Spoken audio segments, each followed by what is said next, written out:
You're watching How Leap. Let's convert images into a PDF on your iPhone. Open the Photos app and select the images you want in the PDF. Tap the share icon at the bottom left. Scroll down in the share sheet and tap Print. On the print preview screen that appears, use a pinch-out zoom gesture on the preview image. This will open the preview in a full screen. Now tap the share icon again in the top right corner of this new screen.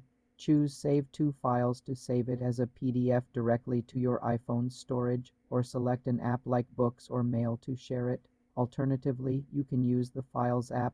Open Files, navigate to the folder where your images are, tap the three dots in the top right, select, choose your images, tap the three dots at the bottom, and choose Create PDF.